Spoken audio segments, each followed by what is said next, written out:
Hello everyone, I am Vidya Chaturman, working as Assistant Professor in STJ Institute of Technology, Ranagani. So today I am going to explain one of the experiment in fluid mechanics and hydraulic machines laboratory, that is orifice meter.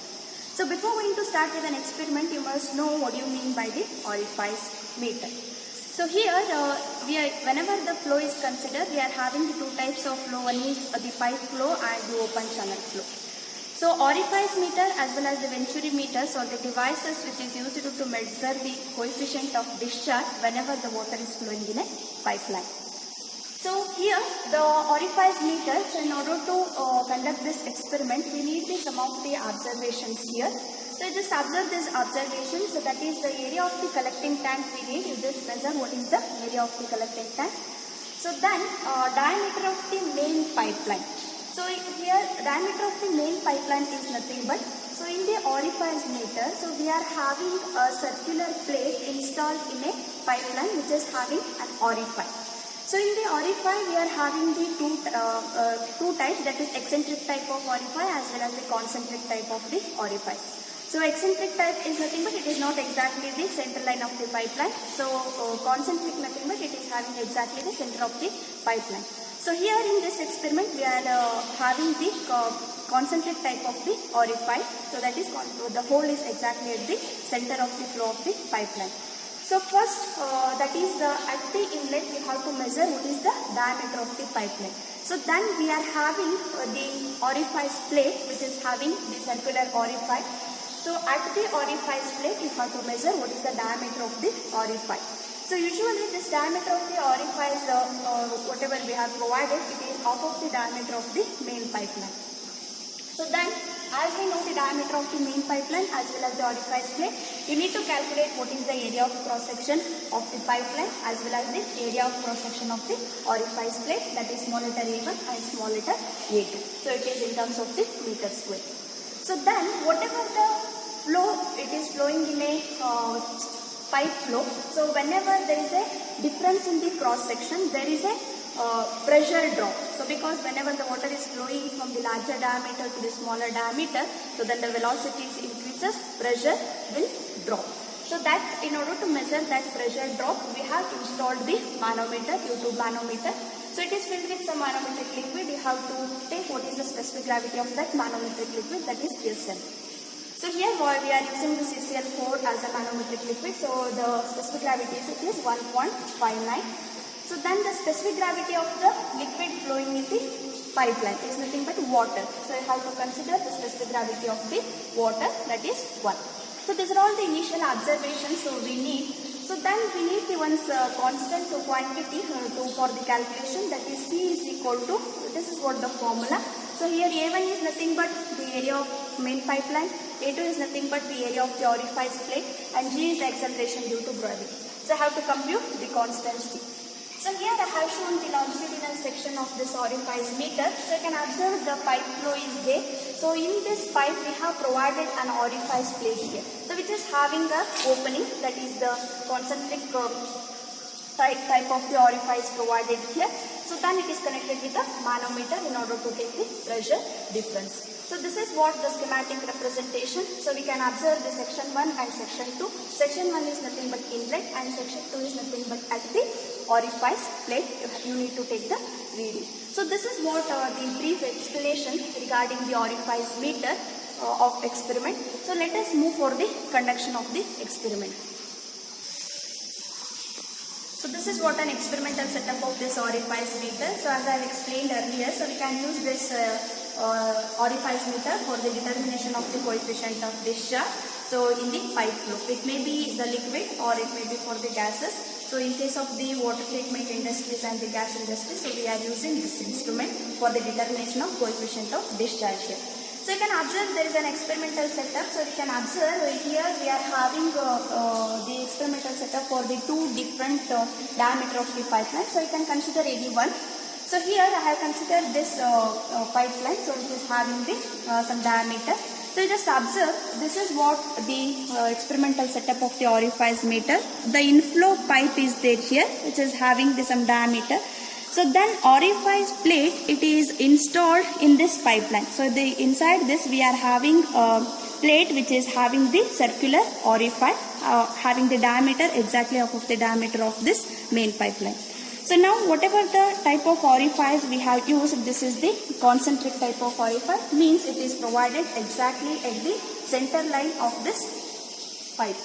So now you can observe we are having the two limbs here. One limb is connected at the inlet, so you can observe here, and another limb is connected at the outlet. These limbs are connected for the U2 manometer. So you can observe this is what the manometer, which is having the manometric liquid. So and we are having the graduated scale here, so for taking of the readings.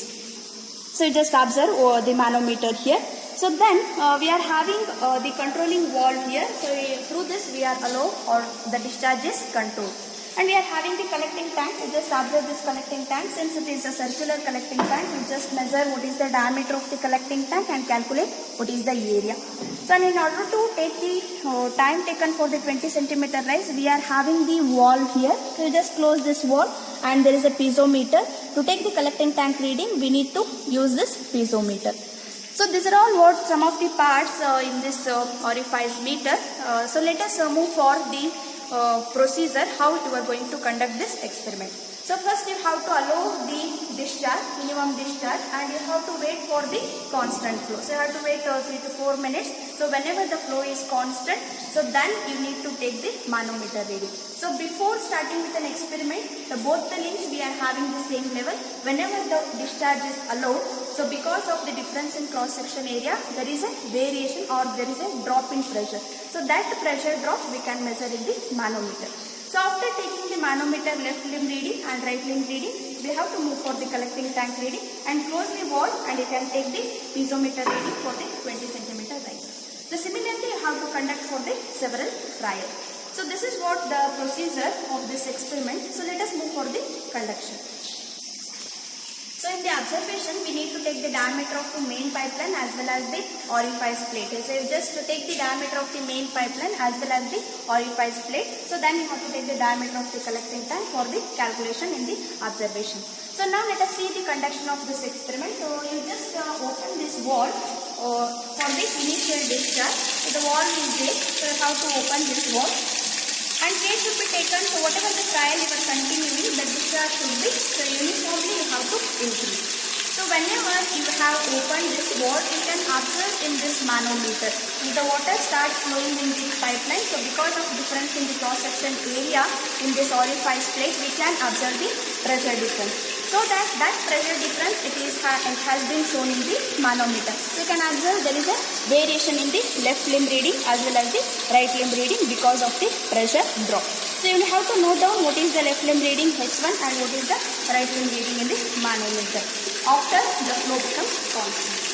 So then you have to come for the collecting tank reading. So valve is there, you just close this valve. So the valve is there.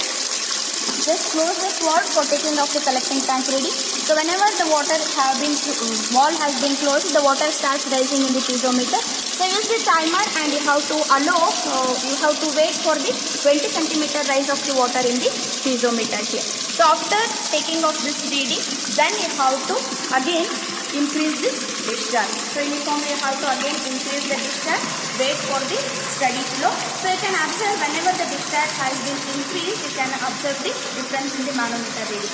The same procedure you have to continue for the several trials by increasing the discharge, and the constant increment of the discharge should be maintained. So this is what the complete procedure of the conduction of this orifice meter experiment.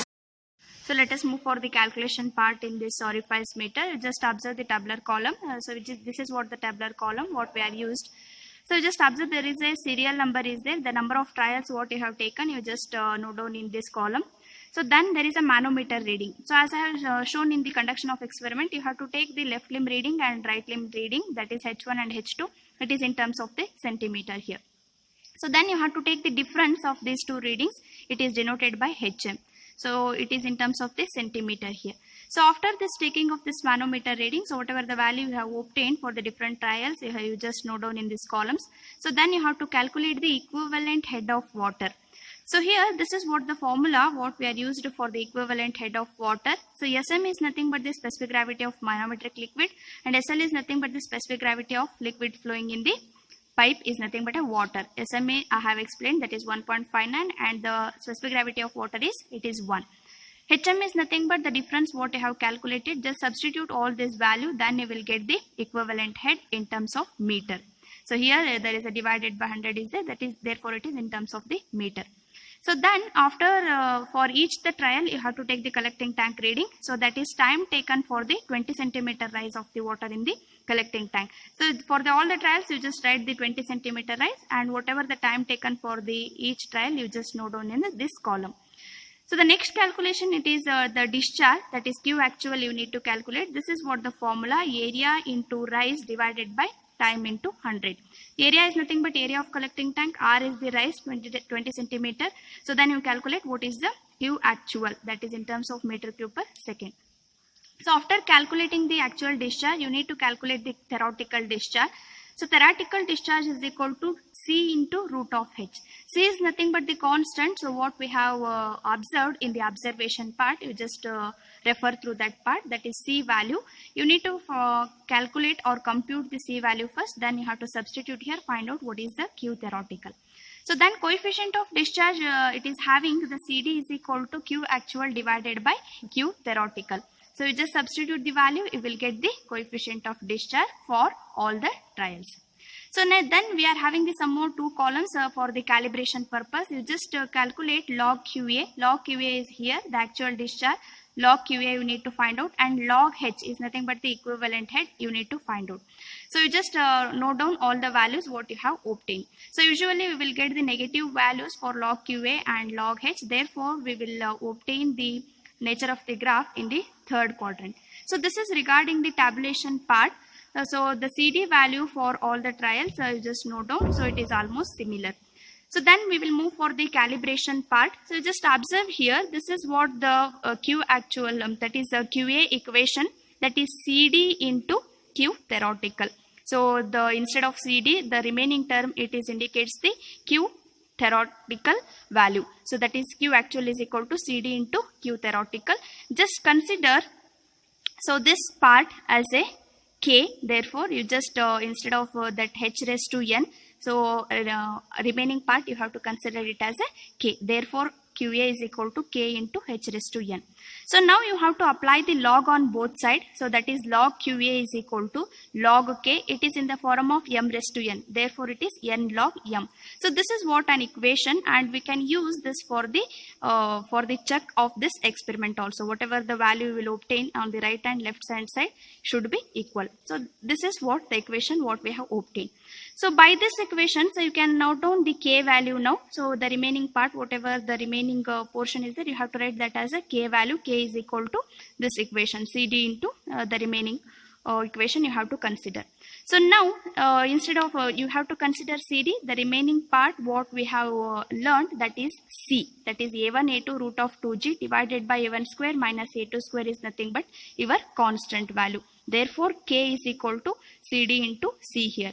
Therefore CD from this equation is equal to K divided by C. So this is what the equation we required to calculate the CD value by the calibration. So now we can observe the nature of the graph here. So you just consider the x-axis and the y-axis. Since the values are negative here, therefore you will get the this graph in the third quadrant. So this is what the nature of the graph. You just join the maximum line joining the points. This straight line cuts the y-axis at some point. So this distance you need to consider this as a log K value. So this is the value as a log K. So by applying the anti-log, you will get the value of K here. C is constant, you have calculated. K you have obtained by this graph. Substitute the values, you will get the coefficient of discharge by the calibration. So now you need to take this slope here. You just to choose the any 2 points, and you have to take dy divided by dx. This is what the dy and this is dx. So therefore the slope is nothing but dy divided by dx you need to find out. So here whatever the CD value you have obtained by the calibration is almost is equal to the CD value obtained by the your experiment. So this is what the complete explanation regarding the experiment of orifice meter.